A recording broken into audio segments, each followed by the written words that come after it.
अगर आप बिगिनर या फ्रेशर हैं और आपका ज्यादातर मन वेबसाइट क्रिएशन या वेब पेज क्रिएशन में लगता है, तो सॉफ्टवेयर इंडस्ट्री में आप लोगों को बोला जाएगा वेब डेवलपर। मतलब कि अगर आप वेब पेज क्रिएट करते हो या वेबसाइट क्रिएट करते हो, तो आपके लिए सॉफ्टवेयर इंडस्ट्रीज में वेब डेवलपर का जगह मिल जाएगा। अब अगर आपको वेब डेवलपर बनना है, तो उसके लिए कौन सी ऐसी एसेंशियल चीजें हैं या कौन सी ऐसी टूल्स या टेक्नोलॉजीज हैं या कौन सी ऐसी लैंग्वेजेस हैं जो आपको आनी चाहिए, इस बात को ध्यान में रखते हुए ग्रेट लर्निंग ने यह सोचा कि क्यों ना वेब डेवलपमेंट एसेंशियल्स पे एक वीडियो बनाया जाए और लोगों को बताया जाए या बिगिनर्स को बताया जाए कि बेसिकली वेब डेवलपर बनने के लिए वो कौन से टूल्स या टेक्नोलॉजीज का बहुत ज्यादा यूज हो रहा है। तो चलिए शुरू करते हैं इस वीडियो को और सीखते हैं, समझते हैं कि वो कौन सी चीजें हैं जो हमें वेब डेवलपर बना सकती हैं।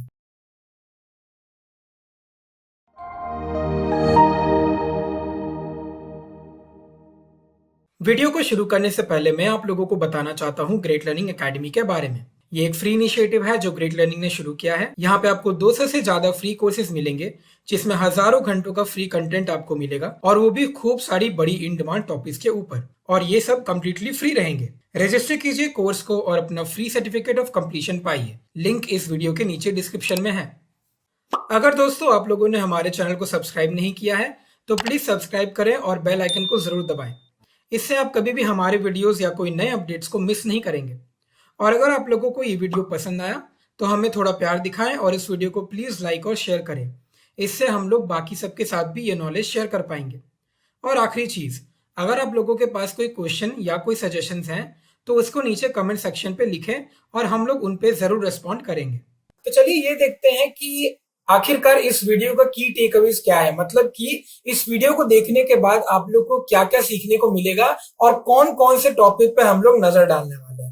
तो सबसे पहले हम लोग बात करेंगे वेब डेवलपमेंट आर्किटेक्चर का। मतलब कि हम लोग ये देखने वाले हैं कि आखिरकार एक वेब डेवलपर फ्रॉम स्क्रैच, मतलब कि शुरुआत से लेके एंड तक क्या क्या चीजों पे ध्यान देता है और उसको क्या क्या चीजों को नोटिस करके क्या क्या लैंग्वेजेस वहां पे यूज करनी होती है। उसके बाद मैं आपको टेक स्टैक पे ले जाऊंगा और ये दिखाऊंगा कि वो कौन कौन से बेसिक लैंग्वेज है जो आपको आनी चाहिए to become a web developer. मतलब एक वेब डेवलपर बनने के लिए आपको कौन कौन सी बेसिक लैंग्वेजेस आनी चाहिए। उसके बाद हम लोग front end language and framework पे जाएंगे। अब यहाँ पे मैं आपको एक डिटेल आइडिया दूंगा कि आखिरकार बेसिक लैंग्वेज तो आपको आ गया है, उसके बाद आपको क्या करना है। मतलब कि अगर आपको अपने वेब डेवलपर फील्ड पे उसको एक और लेवल पे ले जाना है तो आपको वो कौन से फ्रेमवर्क्स हैं जो आपको यूज करने चाहिए या आपको उसका नॉलेज गेन करना चाहिए।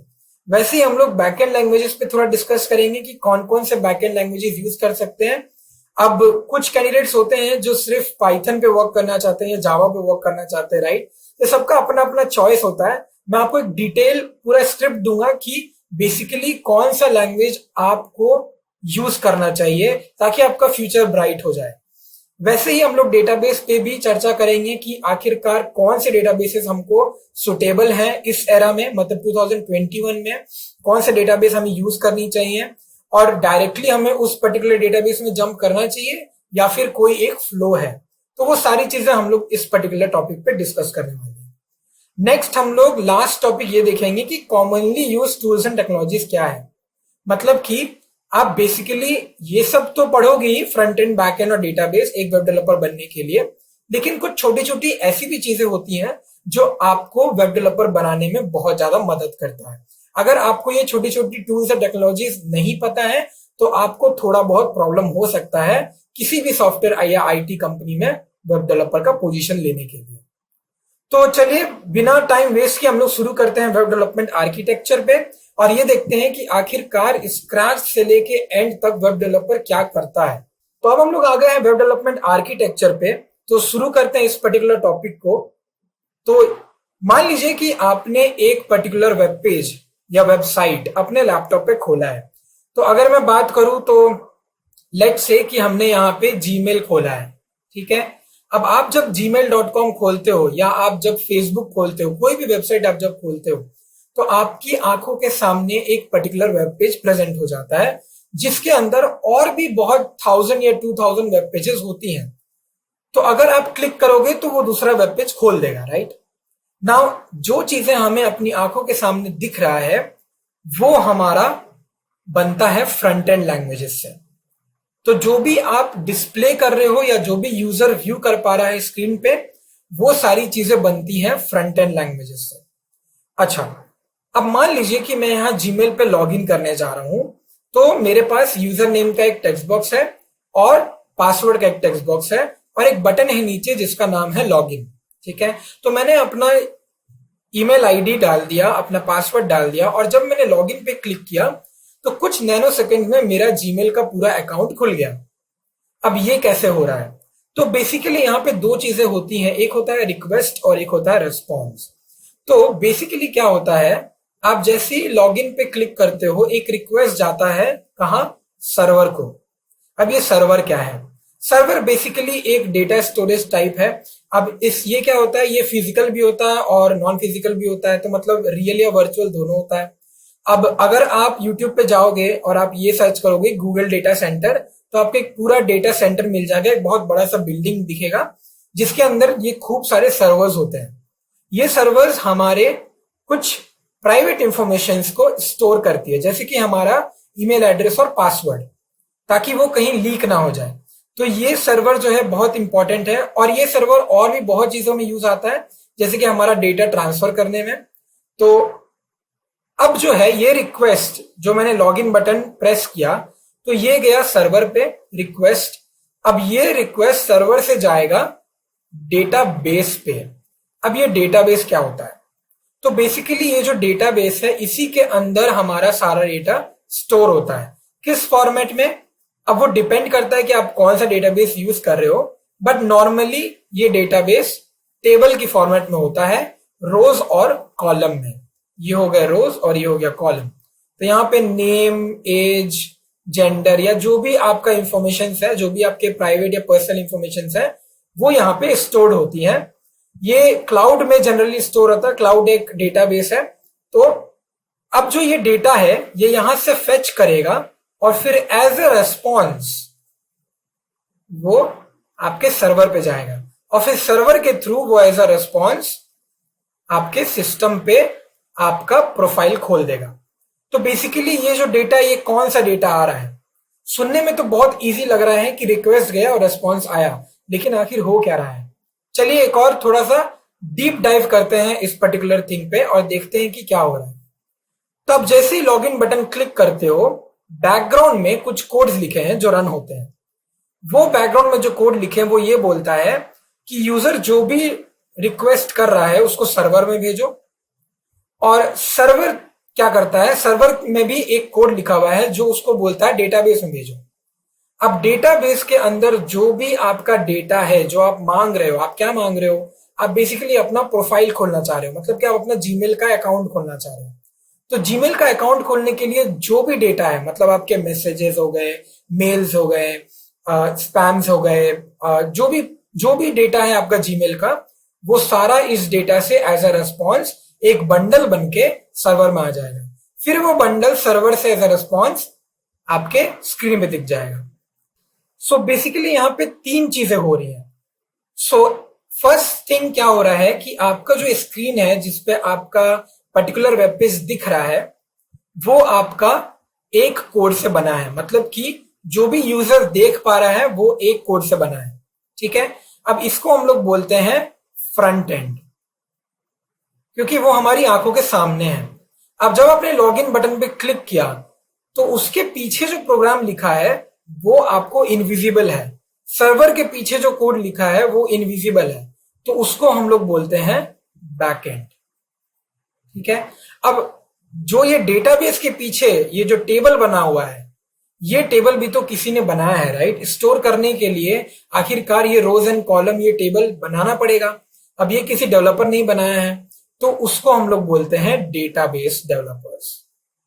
ठीक है, तो तीन चीजें बेसिकली यहां पे हो रही हैं। एक हो गया फ्रंट एंड का कोडिंग, जिसके चलते यूजर को सामने से जो भी चीजें, जो भी वेब पेज दिख रही है वो बहुत ही अट्रैक्टिव और बहुत ही अमेजिंग दिखेगा, ताकि यूजर उसको और यूज करे।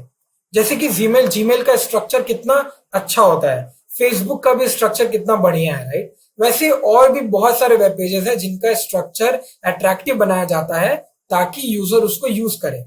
अब बैकएंड में जो कोडिंग है वो बैकएंड कोडिंग कहलाता है, और फिर डेटाबेस में टेबल या रोज और कॉलम जो भी बनते हैं डेटा को सेव करने के लिए। तो ऐसा कुछ होता है हमारा वेब डेवलपर का काम।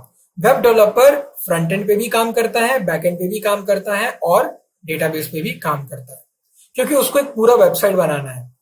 आप इमेजिन करो, अगर आप फ्रंट एंड बना रहे हो और आप बैक एंड और डेटाबेस नहीं बना रहे हो तो आपका लॉगिन बटन काम नहीं करेगा। लॉगिन बटन, इनफैक्ट कोई भी बटन काम नहीं करेगा, क्योंकि हर बटन के अंदर कुछ ना कुछ बैकएंड कोड होगा जो उसको सर्वर में पुट करेगा और उसके बाद सर्वर से डेटाबेस में पुश करेगा।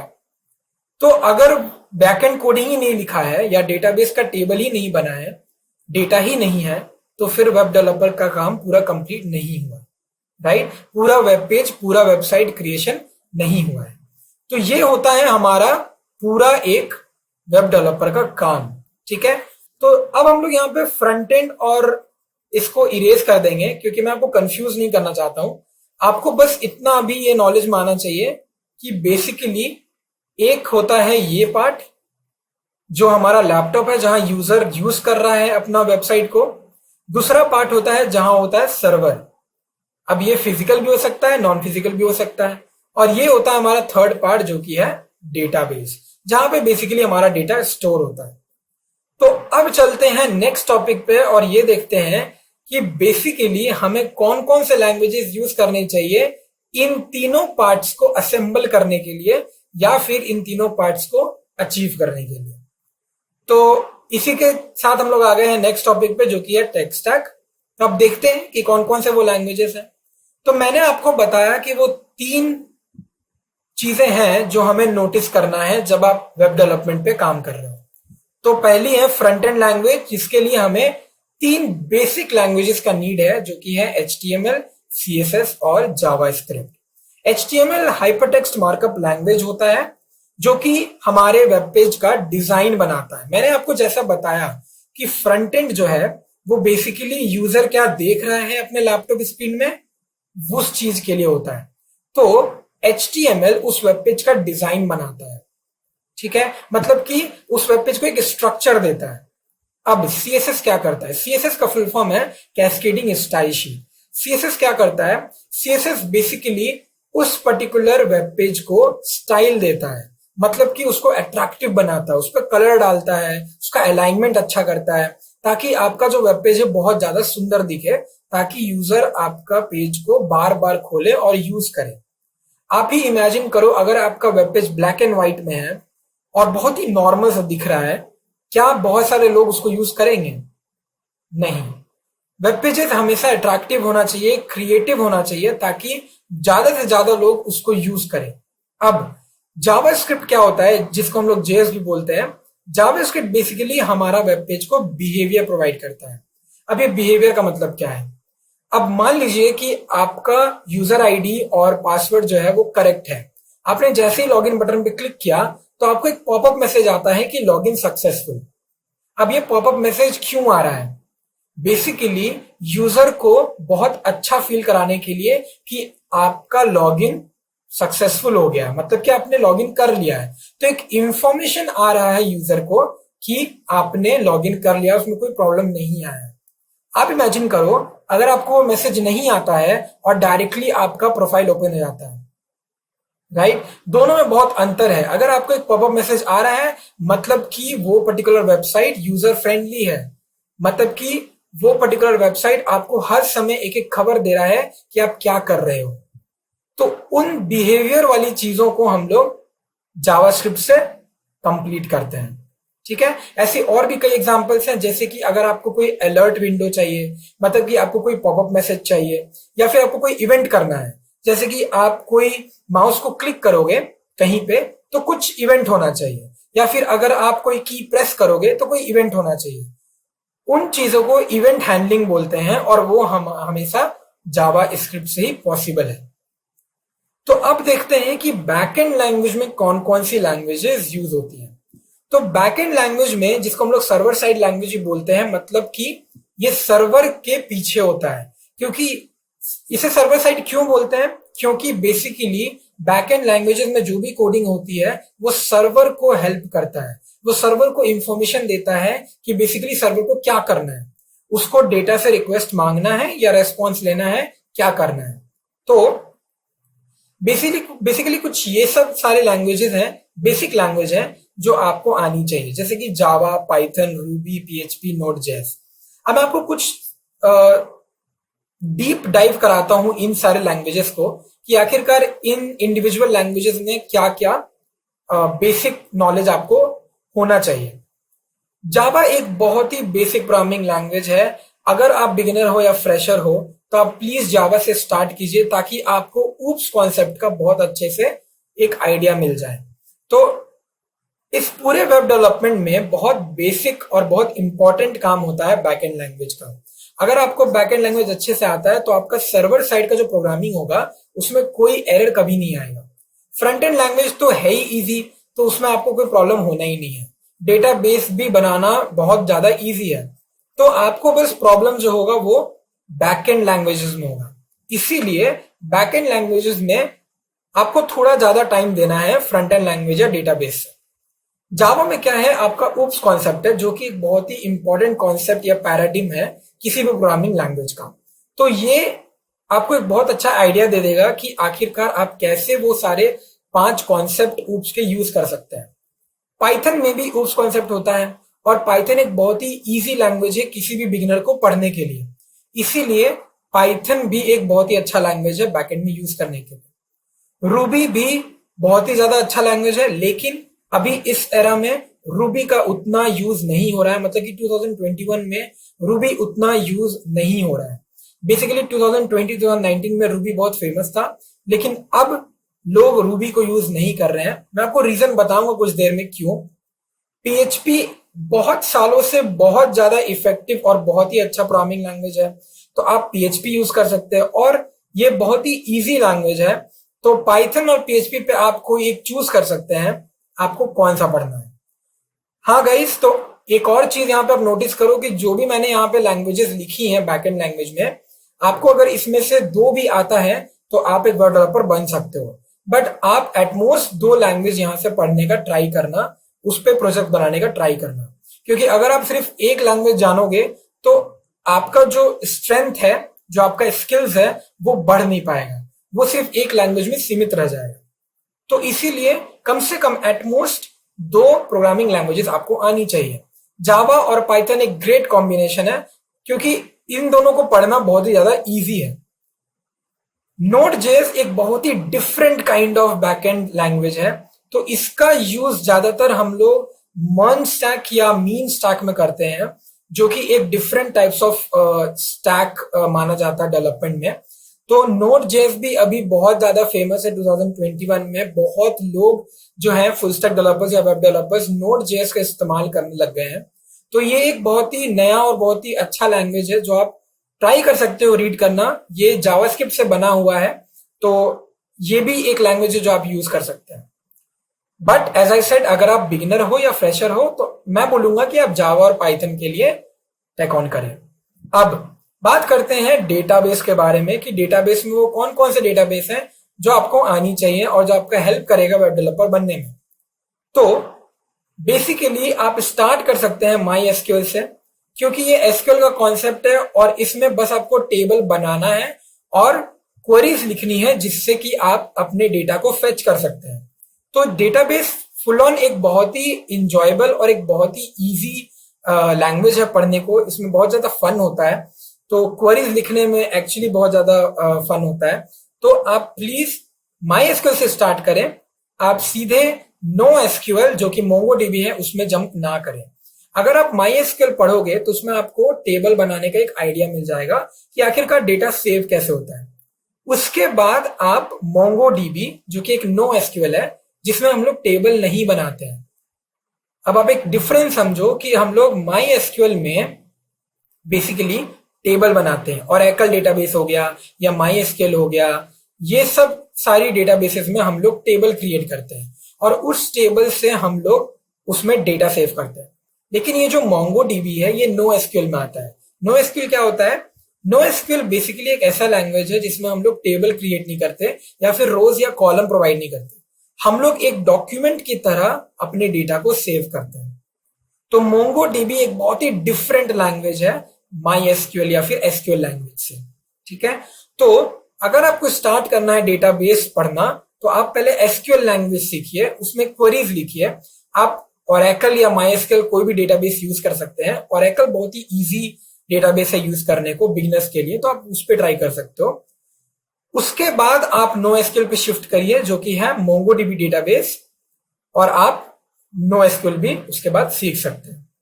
अब यहां पे बात आता है कि मैंने इतनी सारी लैंग्वेजेस बताई हैं, तो आखिरकार किसके साथ हमें मूव ऑन करना चाहिए, कौन से लैंग्वेजेस बिगिनर्स के लिए अच्छी हैं। अब अगर आप फ्रंट एंड लैंग्वेज में HTML, CSS, जावास्क्रिप्ट, बैकएंड में जावा और डेटाबेस में MySQL पढ़ लेते हो, अगर आपको ये 5 लैंग्वेज आता है बहुत ही अच्छे से और आप एक प्रोजेक्ट कर लेते हो इसके थ्रू, इन 5 लैंग्वेजेस के थ्रू, तो बेसिकली आप एक वेब डेवलपर बनने के लिए रेडी हो। तो ये है फ्रेशर के लिए, बिगिनर के लिए। अगर आप बिगिनर या फ्रेशर हो तो आप स्टार्ट कीजिए इन 5 लैंग्वेजेस से। ठीक है, आपको जब ये आ जाएगा तो अब आप क्या करोगे, अब आप शिफ्ट करोगे जावा से पाइथन में। मान लीजिए कि मैंने HTML, CSS, JS, जावा और MySQL पढ़ा, मैंने एक प्रोजेक्ट बनाया और उस प्रोजेक्ट को मैंने कहीं पे पब्लिश कर दिया या फिर मैंने एक कंपनी में प्लेस हो गया मैं उस प्रोजेक्ट के मदद से, राइट। तो अब मैं क्या करूंगा, अपनी स्किल को बढ़ाने के लिए मैं उसी प्रोजेक्ट को एडिट करूंगा, मतलब कि मैं उसी प्रोजेक्ट में फिर से काम करूंगा। और अब मैं क्या करूंगा कि जावा को हटा के मैं पाइथन का यूज करूंगा। मैं देखूंगा कि क्या मैं वही सेम प्रोजेक्ट पाइथन का यूज करके बना सकता हूं। अगर आप वो कर लेते हो तो आप अपनी स्किल को इंप्रूव कर रहे हो। दैट इज हाउ आप अपनी स्किल्स को इंप्रूव करोगे। अब ये जब हो जाएगा तो एक और ऑप्शन है आपके पास, आप क्या कर सकते हैं, आप Node.js के साथ MongoDB जो कि एक NoSQL डेटाबेस है, आप इसको यूज कर सकते हो। अब मैं क्यों बोल रहा हूं कि Node.js के साथ आप MongoDB यूज करो, MySQL क्यों नहीं, क्योंकि इसका अपना स्पेसिफिकेशन है। Node.js के साथ MongoDB फिट बैठता है, इसमें बहुत प्रॉब्लम्स नहीं आती हैं। यही अगर आप Node.js के साथ SQL यूज करोगे तो आपको बहुत डिफिकल्टीज आएंगी। लेकिन जावा और पाइथन के साथ SQL और Node.js के साथ MongoDB परफेक्ट है। तो ये कुछ 3 वेरिएशंस मैंने आपको बताए हैं जो आप टेक ऑन कर सकते हो। तो अब ये आप पे डिपेंड करता है कि आप किस पे जाओगे। अगर आपको चैलेंजिंग चाहिए, अपने आप को चैलेंजिंग रिस्क देना है, तो आप Node.js और MongoDB पे जाइए। अगर आप बिगिनर और फ्रेशर हो तो आप जावा और SQL से स्टार्ट कीजिए। HTML, CSS और JS तो आना आपका नीड है, ये मस्ट है। ठीक है, तो अब हमने समझ लिया है कि आखिरकार टेक स्टैक में हम लोग को कौन कौन सी लैंग्वेजेस आना चाहिए। तो अब नेक्स्ट टॉपिक पे चलते हैं और ये देखते हैं कि बेसिकली हमें कौन से फ्रंट एंड लैंग्वेज या फ्रेमवर्क्स या कौन से एक्स्ट्रा फ्रेमवर्क्स हमें आनी चाहिए। तो अब हम लोग बात करेंगे कि कौन कौन से वो फ्रंट एंड लैंग्वेजेस या एक्स्ट्रा फ्रेमवर्क्स हैं जो हमें बेसिक टेक्नोलॉजीज के बाद पढ़नी चाहिए। मतलब कि HTML, CSS और JS तो हो गया हमारा बेसिक फ्रंट एंड लैंग्वेजेस। अब इसके बाद हमें किस लैंग्वेज पे बढ़ना चाहिए या कौन सी फ्रेमवर्क है जो हमें यूज करनी चाहिए, उससे भी पहले हमें यह जानना है कि अगर हम जब बात करें front end language, back and language, database का, तो जो ये फ्लो होता है उसमें अभी अगर ये डेटाबेस को हम लोग हटा दें तो फ्रंट एंड लैंग्वेज और बैक एंड लैंग्वेज दोनों डिफरेंट लैंग्वेज हैं, राइट। तो मतलब कि मान लीजिए कि फ्रंट एंड लैंग्वेज हिंदी है और बैक एंड लैंग्वेज इंग्लिश है। तो अगर फ्रंट एंड लैंग्वेज को हिंदी आता है, इंग्लिश नहीं आता है, और बैक एंड लैंग्वेज को इंग्लिश आता है, हिंदी नहीं आता है, तो दोनों कम्युनिकेट कैसे करेगा, राइट। दोनों को कम्युनिकेट करने में प्रॉब्लम होगा। तो उसके लिए भी हमें कुछ लैंग्वेजेस इसके बीच में, जो कि एक बैरियर का काम करता है या फिर आप बोल सकते हो ट्रांसलेटर का काम करता है, ये चीजें हमें जरूरत होती है। ठीक है, तो इसके बीच में भी हमें वो छोटी छोटी वो लैंग्वेजेस हैं या आप बोल सकते हो फॉर्मेट टाइप्स हैं जो हमें पढ़नी होंगी। अब वो कौन कौन सी हैं देखते हैं। तो बेसिकली एक होता है जेसन जावास्क्रिप्ट ऑब्जेक्ट नोटेशन है। ये क्या होता है मैं आपको थोड़ा इन्फॉर्म कर दूं। तो बेसिकली फ्रंट एंड लैंग्वेज से कुछ डेटा है जो मूव होता है बैकएंड को, और फिर वो बैकएंड से मूव होता है डेटाबेस को, राइट। ऑब्वियसली आप अगर कुछ डेटा डाल रहे हैं तो आप फ्रंट एंड में डाल रहे हैं, उसके बाद वो बैक एंड पे जा रहा है, फिर वो ट्रैवल कर रहा है डेटाबेस को, राइट। अब ये जो डेटा ट्रैवलिंग हो रहा है ये डायरेक्टली नहीं हो सकता, क्योंकि अगर मैं फ्रंट एंड लैंग्वेज के थ्रू डेटा भेज रहा हूं बैक एंड को, बैक एंड उस डेटा को समझ ही नहीं पाएगा। बैकएंड बोलेगा ये आप मुझे क्या सेंड कर रहे हो, राइट। फिर डेटाबेस भी वही बोलेगा कि ये आप मुझे क्या सेंड कर रहे हो, मुझे समझ में नहीं आ रहा। तो एक फॉर्मेट होता है जिस फॉर्मेट में हम लोग उस डेटा को सेंड करते हैं, उस फॉर्मेट को हम लोग बोलते हैं जेसन फॉर्मेट। तो ये एक फॉर्मेट टाइप है, इसको एक तरीके से लिखा जाता है जिस अगर आप उस डेटा को इस तरीके से लिखोगे तो आपका डेटा यहां से फ्रंट एंड लैंग्वेज से ट्रांसफर होगा बैकएंड में और बैकएंड से ट्रांसफर होगा डेटाबेस को, और किसी को कोई प्रॉब्लम नहीं होगा उस डेटा को समझने के लिए। तो एक यूनिवर्सल डेटा टाइप है, ये एक यूनिवर्सल फॉर्मेट टाइप है जेसन, जिसमें आपको अपना डेटा लिखना चाहिए, ठीक है। नेक्स्ट है हमारा एजेक्स।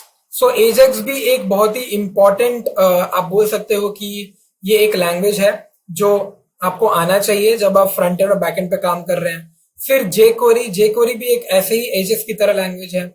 बूटस्ट्रैप एक फ्रेमवर्क है जो कि आपको प्रोवाइड करता है बहुत सारे फीचर्स, जैसे कि आपका अगर एक वेब पेज है उसमें कोई बटन है, अगर आपको उस बटन को बहुत ही ज्यादा मॉडिफाई करना है, मतलब कि आप अगर होवर कर रहे हो उस बटन पे तो उसका कलर चेंज हो रहा है, या फिर कार्ड्स बनाने हैं आपको अपने वेब पेज पे, डिफरेंट कार्ड्स पे डिफरेंट डेटा डालना है आपको, तो वो सारी चीजें आप बूटस्ट्रैप से कर सकते हैं। इतना ही नहीं, बूटस्ट्रैप आपको और भी बहुत सारी फीचर्स प्रोवाइड करता है, और वो भी इनबिल्ट, मतलब कि आपको लैक्स ऑफ कोड्स लिखना नहीं पड़ेगा, आपको बस 1 या 2 लाइंस ऑफ कोड्स लिखना पड़ेगा, जिससे कि आपका बहुत बड़ा काम पॉसिबल हो जाएगा।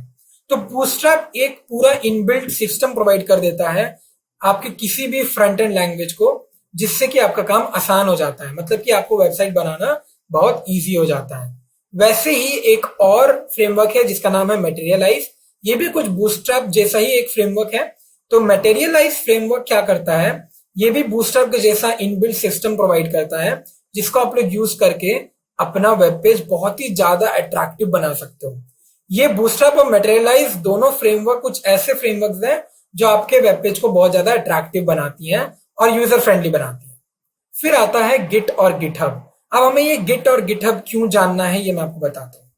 बेसिकली कोई भी डेवलपर या कोई भी कंपनी में आप जाते हो तो आपको अपना प्रोजेक्ट कहीं पे सेव करना होगा। अब आपका प्रोजेक्ट 2 MB या 3 MB का नहीं होता, वो बहुत बड़े बड़े फाइल्स में होती है और उसका साइज भी बहुत ज्यादा बड़ा होता है।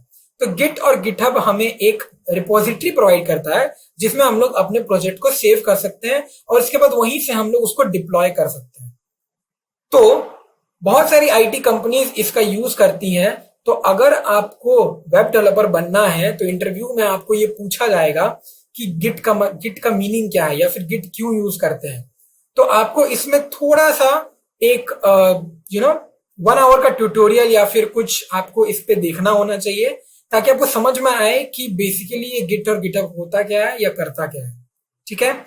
इसका आइडिया होने के बाद एक लास्ट चीज है जो आपको मालूम होना चाहिए, जो कि है क्रोम डेव टूल्स। अब ये क्रोम डेव टूल्स क्या है मैं आपको बहुत अच्छे से समझा सकता हूं। बेसिकली आप जो भी वेब पेज अगर आप क्रिएट करते हो जो आपका वेब ब्राउजर पे खुलता है, राइट, अब आप अपने वेब पेज पे ही, आप अपने वेबसाइट पे ही कंसोल पे जाके या उसके क्रोम के डेवलपमेंट टूल्स पे जाके आप अपने प्रोग्राम को एडिट कर सकते हैं। तो वहां से क्या फायदा होगा कि आपका जो वेब पेज है वो रनिंग मोड पे है, मतलब कि आपका पेज पब्लिक है, वो रनिंग मोड पे है, फिर भी आप उसमें चेंजेस कर सक रहे हो, मतलब कि आप अपने वेब पेज को रनिंग मोड पे रख के भी उस पे अपडेट या चेंजेस कर पा रहे हो। तो ये पॉसिबल होता है क्रोम डेव टूल से। मतलब कि आपका वेब पेज क्रोम पे चल रहा है, ठीक है, आपने अपने इंस्पेक्ट एलिमेंट पे क्लिक किया। आपको अगर पता होगा, अगर आपने वेब पेजेस क्रिएट किए होंगे तो अगर आप राइट क्लिक करोगे अपने वेब ब्राउजर पे तो आपको इंस्पेक्ट एलिमेंट का एक ऑप्शन मिलेगा। अगर आप इंस्पेक्ट एलिमेंट पे जाते हो तो आपका एक पूरा डेव टूल्स खुल जाता है। डेव टूल्स मतलब डेवलपमेंट टूल्स। अब वहां पे उस टूल्स में बहुत सारे ऐसे टूल्स दिए हुए हैं जिसका आप यूज कर सकते हैं। वहां से आप अपनी कोड को चेंज कर सकते हो और वहीं पे आप अपना रिजल्ट भी देख सकते हो। तो एक बहुत ही अच्छा चीज है वेब डेवलपर के लिए, ताकि डेवलपर को समझ में आए रियल टाइम पे कि आखिरकार मेरा वेब पेज चल रहा है तो उसमें क्या प्रॉब्लम्स आ रही हैं। अगर कोई एरर आ रहा है तो आपको वो क्रोम डेव टूल दिखा देगा। तो ये कुछ कुछ ऐसी लैंग्वेजेस हैं या फिर फॉर्मेट डेटा टाइप्स हैं जो आपको पता होने चाहिए। ठीक है, अब इतना जानने के बाद वो कौन सी फ्रंट एंड फ्रेमवर्क्स हैं जो हमें सीखनी होंगी वो मैं आपको अभी दिखाने वाला हूं। उससे पहले यहाँ पे आप देख सकते हो कि मैंने एक स्क्रीनशॉट डाला हुआ है। ये स्टैक ओवरफ्लो का स्क्रीनशॉट है और ये एक सर्वे है जो कि स्टैक ओवरफ्लो ने 2020 में मोस्ट पॉपुलर टेक्नोलॉजीज पे किया था। अब मोस्ट पॉपुलर टेक्नोलॉजी पे आप देख सकते हो कि सबसे पहला और बहुत ही हाई परसेंटेज है जावास्क्रिप्ट का, उसके बाद है HTML और CSS का। तो ये एक पूरा रियल टाइम प्रूफ है कि HTML, CSS और जावास्क्रिप्ट बहुत ऐसे बेसिक लैंग्वेज हैं जो एक वेब डेवलपर को आना चाहिए। और आप यहाँ पे देख सकते हो कि ये ऑल रेस्पोंडेंट है, मतलब कि सिर्फ प्रोफेशनल डेवलपर ही नहीं, बाकी जो भी स्टार्टअप कंपनीज या MNC कंपनीज में डेवलपर्स हैं उन सब का ये एक कंबाइंड रिजल्ट है। ठीक है, उसके बाद आप थर्ड नंबर पे देख सकते हो SQL, पाइथन और जावा आया है। ये सब मैंने ये टॉप 5 जो यहाँ पे दिखा रहा है मैंने आपको यहाँ पे बताया हुआ है इस वीडियो में, राइट। तो जावास्क्रिप्ट एक बहुत ही इंपॉर्टेंट प्रोग्रामिंग लैंग्वेज है पढ़ने के लिए। तो कोई भी टूल्स या टेक्नोलॉजीज पढ़ने से पहले आपको फ्रंट एंड लैंग्वेज का HTML, CSS और जावास्क्रिप्ट आना चाहिए। यही बताने के लिए मैंने ये सर्वे यहाँ पे अटैच किया है। बढ़ते हैं नेक्स्ट टॉपिक पे। तो यहाँ पे आप देख सकते हो मैंने इंक्लूड किया है जावास्क्रिप्ट लाइब्रेरीज या फ्रेमवर्क्स। अब फ्रेमवर्क्स क्या होता है? तो बेसिकली फ्रेमवर्क एक ऐसा हाउस है, मतलब कि आप समझ लो आप अपने घर पे रहते हो तो आपका हाउस वेल स्ट्रक्चर्ड है, राइट। आपका किचन कहाँ पे है, बेडरूम कहाँ पे है, वॉशरूम कहाँ पे है, ये आपको पता है। आपका घर एक वेल स्ट्रक्चर्ड मैनर में प्लान्ड है, राइट। वैसे ही फ्रेमवर्क्स में क्या होता है, फ्रेमवर्क्स भी एक घर की तरह होता है जिसमें सब कुछ प्लान्ड होता है। मतलब कि HTML कहाँ पे लिखाएगा, CSS कहाँ पे लिखाएगा, JS कहाँ पे लिखाएगा, बाकी फ्रेमवर्क्स कहाँ पे लिखाएंगी, वो सब कुछ यहाँ पे फ्रेम्ड होती है, स्ट्रक्चर्ड होती है, इसीलिए इसको फ्रेमवर्क बोला जाता है। ठीक है, देखते हैं कि जावास्क्रिप्ट का ये कौन से फ्रेमवर्क्स है जो एक वेब डेवलपर के लिए बहुत ज्यादा इंपॉर्टेंट है। अगर आप एक वेब डेवलपर हो, आप जूनियर वेब डेवलपर हो, मान लो कि आपका पहला ईयर है करियर का और आप जूनियर वेब डेवलपर हो, अगर आपको सीनियर वेब डेवलपर बनना है तो आपको ये फ्रेमवर्क्स आनी चाहिए। इन पे कुछ प्रोजेक्ट्स आपको बनाना पड़ेगा। देखते हैं वो कौन से फ्रेमवर्क्स हैं। पहला है एंगुलर। अब ये एंगुलर क्या होता है? ये एंगुलर मोस्टली हम लोग यूज करते हैं मीन स्टैक पे। मीन स्टैक क्या होता है? मीन स्टैक बेसिकली मतलब है M मतलब मोंगोडीबी, E मतलब एक्सप्रेस जेएस, A का मतलब होता है एंगुलर और N का मतलब होता है नोड जेएस। तो ये चारों लेटर्स डिफाइन करती हैं एक एक फ्रंट एंड, बैक एंड और डेटाबेस लैंग्वेजेस को। अगर आपको ये 4 लैंग्वेज आता है तो आप मीन स्टैक डेवलपर बन सकते हो।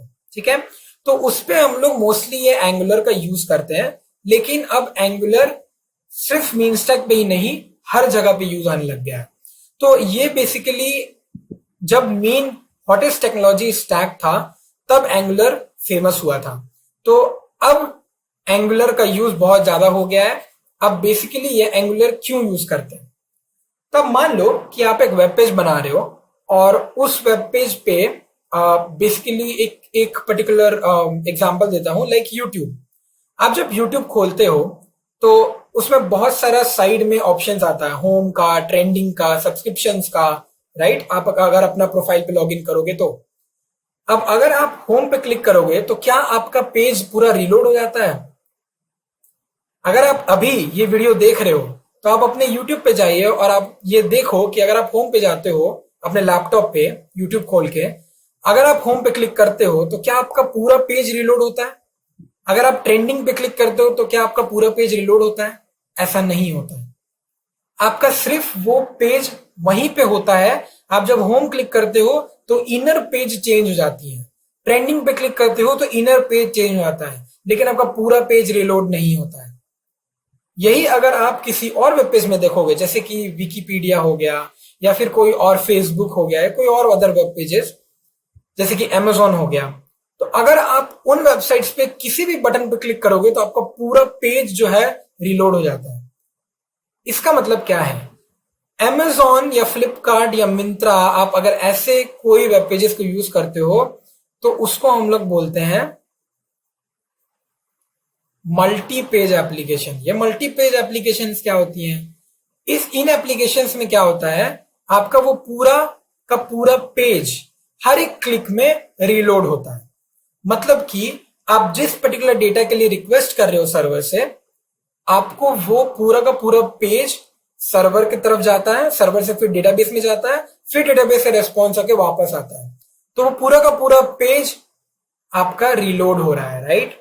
लेकिन अगर आप YouTube या जीमेल का बात करो, youtube.com या gmail.com का, तो वो सारी वेब पेजेस होती है सिंगल पेज एप्लीकेशन। मतलब कि अगर आप एक बार youtube.com खोलते हो तो आपका पूरा का पूरा youtube.com का पूरा बंडल जो है वो डेटाबेस से वापस आता है। तो अगर आप होम या ट्रेंडिंग पे क्लिक करते हैं तो वापस सर्वर पे रिक्वेस्ट नहीं जाता, ठीक है? वो वहीं पे रह के वहीं पे आपको पूरा का पूरा पेज दिखा देता है, ठीक है? बेसिक सा डिफरेंस यही है कि मल्टी पेज में पेज रिक्वेस्ट जाती है सर्वर पे, लेकिन सिंगल पेज पे डेटा की रिक्वेस्ट जाती है सर्वर पे। अब इससे फायदा क्या है कि मल्टी पेज एप्लीकेशंस बहुत ज्यादा स्लो हो जाती हैं, क्योंकि उसमें पूरा पेज का रिक्वेस्ट जा रहा है, पूरा पेज का रिक्वेस्ट आ रहा है, तो बहुत टाइम लग रहा है। लेकिन सिंगल पेज पे क्या हो रहा है, आपका डेटा रिक्वेस्ट जा रहा है और डेटा बहुत ही स्मॉल है, तो डेटा रिक्वेस्ट जा रहा है, डेटा रिक्वेस्ट आ रहा है, बहुत जल्दी हो रहा है, राइट? तो उन पर्टिकुलर एप्लीकेशंस को बनाने के लिए एंगुलर का यूज होता है। देखिए कितना ज्यादा एडवांटेज है एंगुलर का, राइट? तो आप ऐसे पर्टिकुलर वेब पेजेस बना सकते हो जिससे आपका यूजर खुश होगा, क्योंकि आपका वेब पेज बहुत जल्दी रेस्पॉन्ड करेगा। तो इसलिए ये फ्रेमवर्क का हमें नॉलेज होना बहुत इंपॉर्टेंट है। अब ये एंगुलर तो बहुत पुराना था, अब क्या हुआ है कि एंगुलर अपडेट हो गया है, या फिर एंगुलर ने अपडेट ले लिया है, और अब जो हमारा फ्रेमवर्क आ गया है, रिसेंट फ्रेमवर्क, वो है हमारा रिएक्ट जेएस।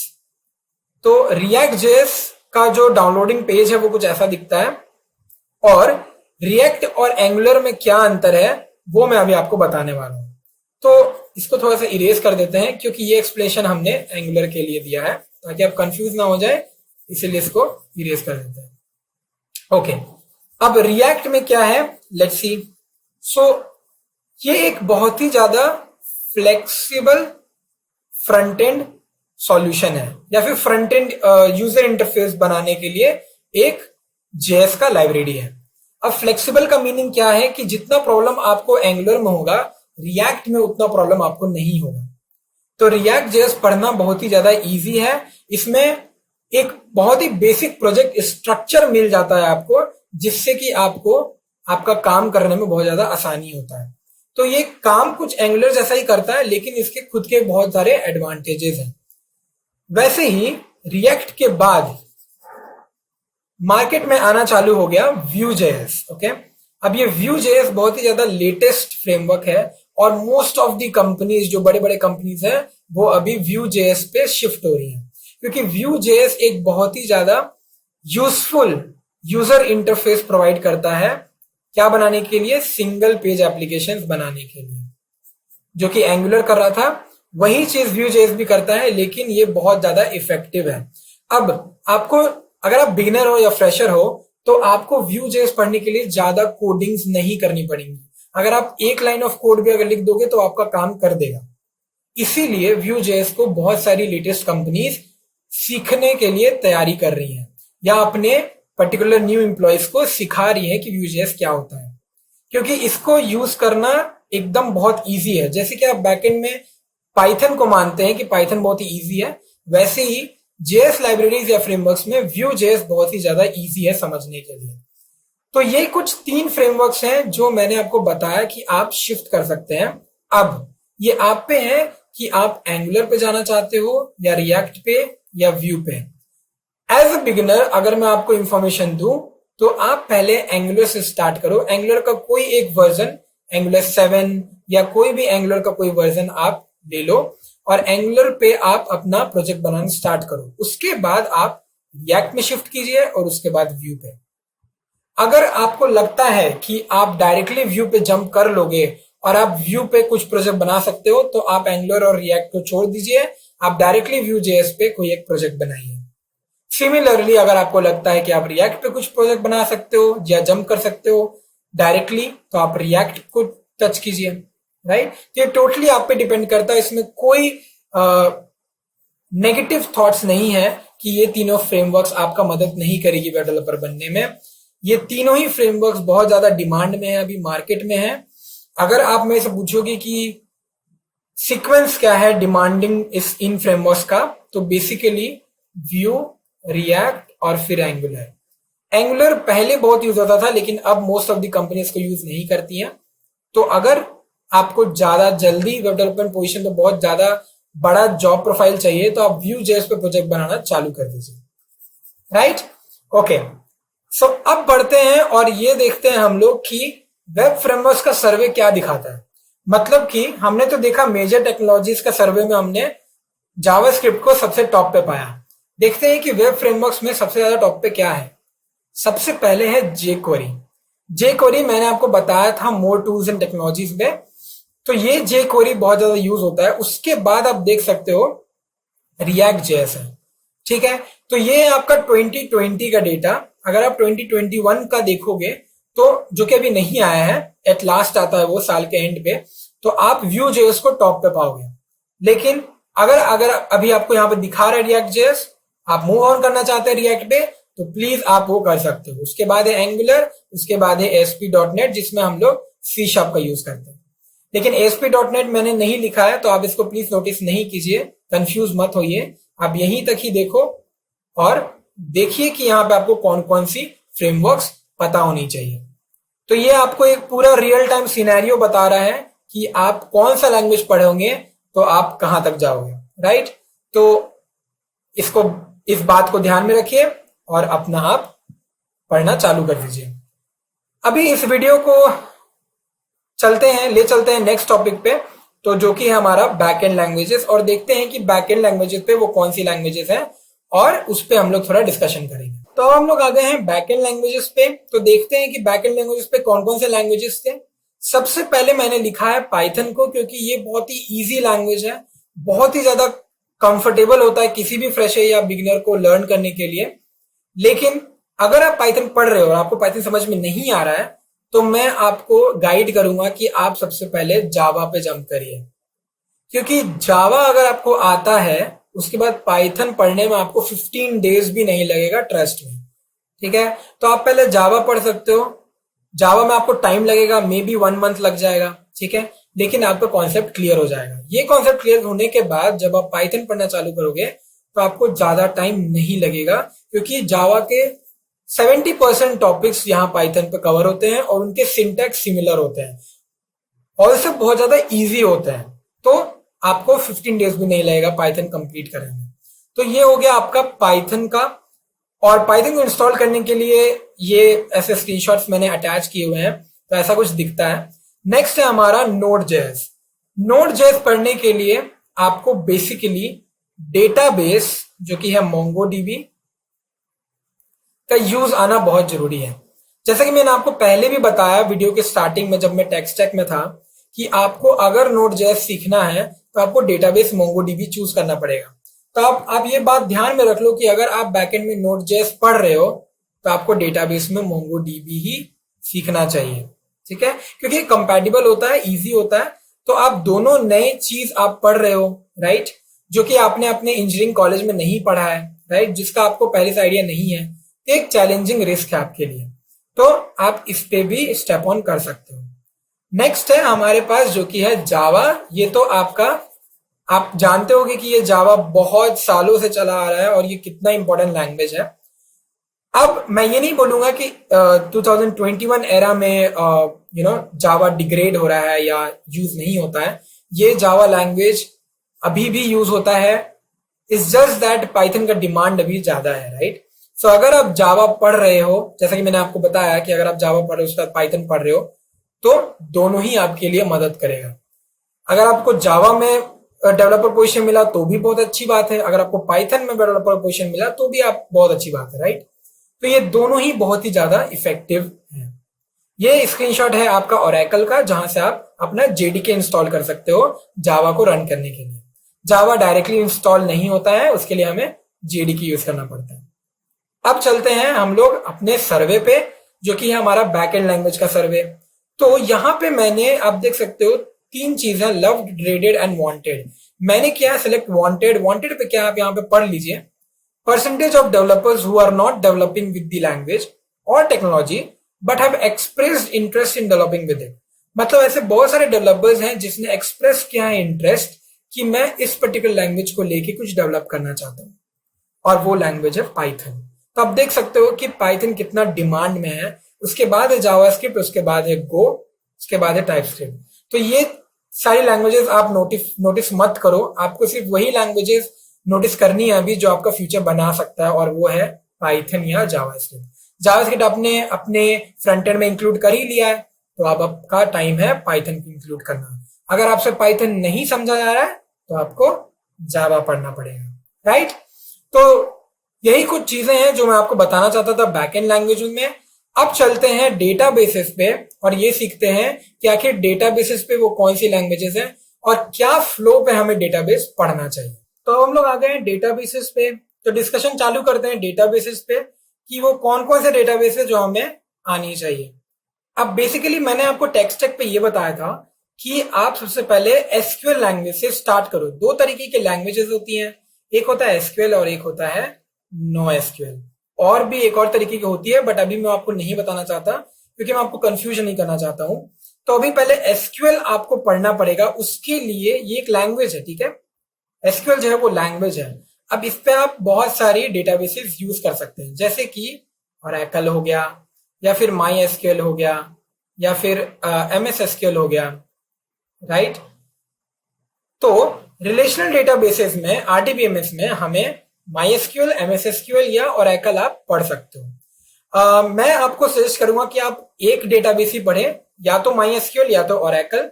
MS SQL थोड़ा सा बिगिनर्स के लिए हार्ड हो सकता है, तो आप या तो MySQL या तो ओरेकल पे चूज कर सकते हैं कि आपको क्या से स्टार्ट करना चाहिए। रिलेशनल डेटाबेस करने के बाद आप NoSQL पे शिफ्ट कर सकते हो।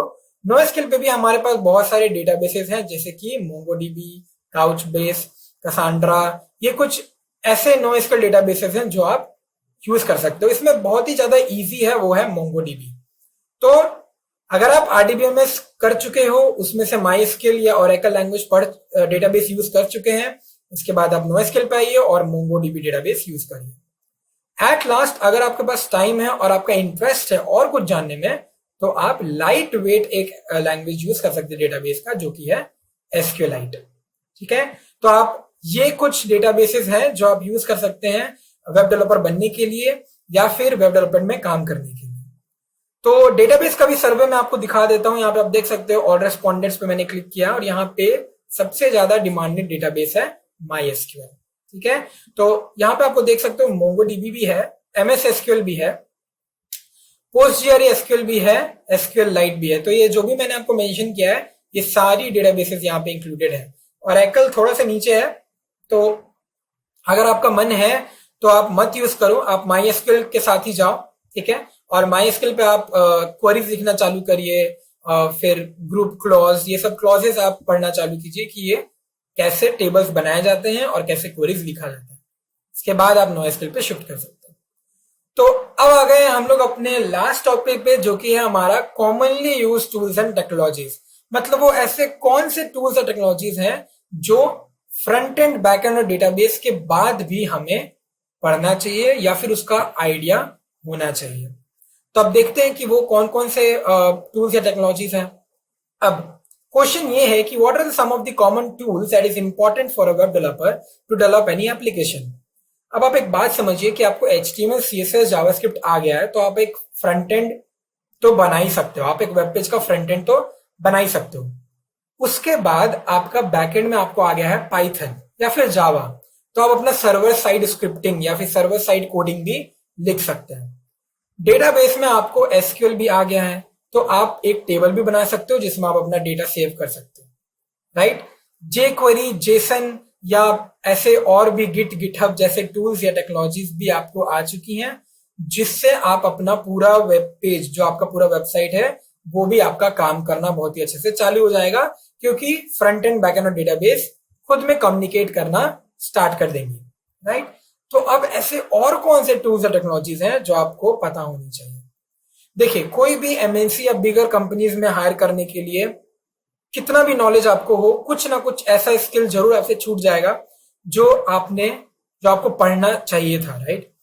वही कुछ ऐसे टूल्स एंड टेक्नोलॉजीज जो मैं आपको यहाँ पे बताना वाला हूं, और ये 2021 में बहुत ज्यादा इंपॉर्टेंट है, क्योंकि बहुत सारी ऐसी कंपनीज है, स्टार्टअप कंपनीज और एमएनसी कंपनीज है जो इन टूल्स और टेक्नोलॉजीज का डिमांड कर रही है। सबसे पहला है डोमेन रजिस्ट्रेशन। अब आपने जो वेब पेज बना लिया है उसको आपको डिप्लॉय भी तो करना है। आप कितने देर उसको अपने सिस्टम पे सजा के रखोगे, राइट। तो आपके सिस्टम पे आपने अपना वेबसाइट बना लिया है, उसको आपको पब्लिक करना है, राइट। तो आपको परचेज करना पड़ेगा डोमेन, आपको अपना डोमेन रजिस्टर करवाना पड़ेगा, राइट। डोमेन क्या होता है? www.google.com, right. ये जो पूरा नाम है ये आपको ऐसे ही नहीं दे दिया जाएगा, राइट। इसके लिए आपको अपना डोमेन रजिस्टर करवाना पड़ेगा, तो उसका कुछ स्टेप्स आपको मालूम होना चाहिए, राइट। वैसे ही कौन से आईडीज आप यूज करोगे बहुत ज्यादा इंपॉर्टेंट रोल प्ले करता है कि आप कौन से आईडी यूज कर रहे हो, मतलब कि आप कौन से इंटीग्रेटेड डेवलपमेंट इन्वायरमेंट पे काम कर रहे हो। अगर आप HTML, CSS या जावास्क्रिप्ट या पाइथन जो भी लैंग्वेज आप लिख रहे हो, आप कौन से पर्टिकुलर आईडी को यूज कर रहे हो। अगर आप बिगिनर हो, फ्रेशर हो, तो मैं आपको सजेस्ट करूंगा कि आप विजुअल स्टूडियो कोड ही यूज करें, क्योंकि विजुअल स्टूडियो कोड सिर्फ एक ऐसा लौता आईडी है जिसपे आप कोई भी लैंग्वेज को लिख सकते हैं, ठीक है। आपको बस उसका एक्सटेंशन इंस्टॉल करना पड़ेगा, और उसके बाद आप इसमें Python, HTML, CSS, JavaScript, angular, react, view, जो लैंग्वेज, जो फ्रेमवर्क आपको यूज करना है आप इस पे यूज कर सकते हैं, ठीक है। तो आपके पास बहुत सारी आईडीज का ऑप्शन नहीं रहेगा, आप सिर्फ विजुअल स्टूडियो कोड से ही सब कुछ कर सकते हैं, राइट। आई होप कि ये इंफॉर्मेशन आपको हेल्प करे। उसके बाद है FTP और HTTP, कुछ ऐसे दो प्रोटोकॉल्स हैं जो आपको अपने वेबसाइट का इंफॉर्मेशन प्रोवाइड करती है, मतलब कि आपका पर्टिकुलर वेबसाइट कौन से पोर्ट नंबर पे चल रहा है, रन कर रहा है, ये सब इंफॉर्मेशन आपको HTTP और FTP प्रोवाइड करता है, हाइपर टेक्स्ट ट्रांसफॉर्म प्रोटोकॉल।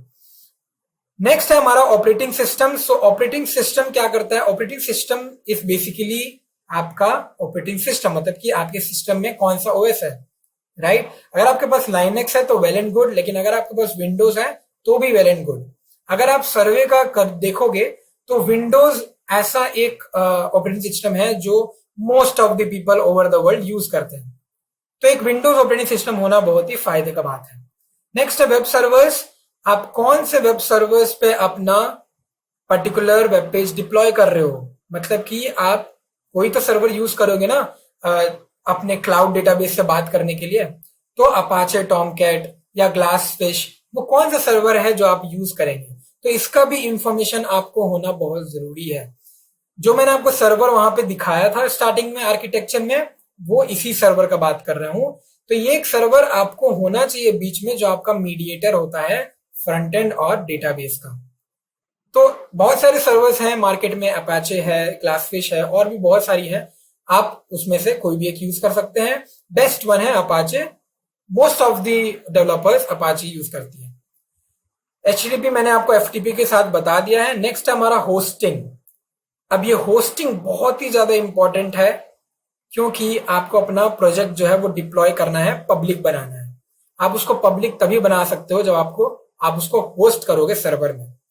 तो बेसिकली क्या हो रहा है कि आप जो भी एक भी वेब पेज आपने जो बनाया है अपने प्रोजेक्ट में, बेसिकली प्रोजेक्ट बहुत ज्यादा बड़ा होता है, राइट, और उस प्रोजेक्ट के अंदर बहुत सारे वेब पेजेस बनती हैं। ये जितने भी वेब पेजेस आपने बनाई हैं, ये सारी वेब पेजेस आपको वेब सर्वर के थ्रू होस्ट करनी पड़ेगी, राइट, ताकि डेटाबेस में वो सारा डेटा चला जाए और पब्लिक के पास भी वो सारा डेटा अवेलेबल हो, राइट। तो ये होस्टिंग कैसे करना है, डिप्लॉयमेंट कैसे करना है, इसका इंफॉर्मेशन भी आपको होना बहुत ज्यादा इंपॉर्टेंट है। रेस्ट एपीआई होता है एप्लीकेशन प्रोग्रामिंग इंटरफेसेस। ये कुछ ऐसे इंटरफेसेस होते हैं जो बहुत ज्यादा आपका हेल्प करती हैं एज अ वेब डेवलपर।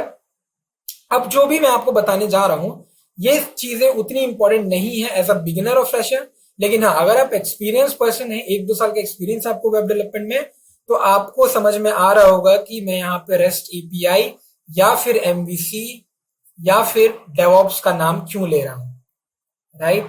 ये तीनों चीज बहुत ही ज्यादा इंपॉर्टेंट है अगर आपका 2 साल का एक्सपीरियंस है वेब डेवलपमेंट में। अगर आप फ्रेशर हो, बिगिनर हो, आपको कोई एक्सपीरियंस नहीं है, तो प्लीज आप इन चीजों को अभी ना देखें, ठीक है, क्योंकि ये आपको कंफ्यूज कर देंगी।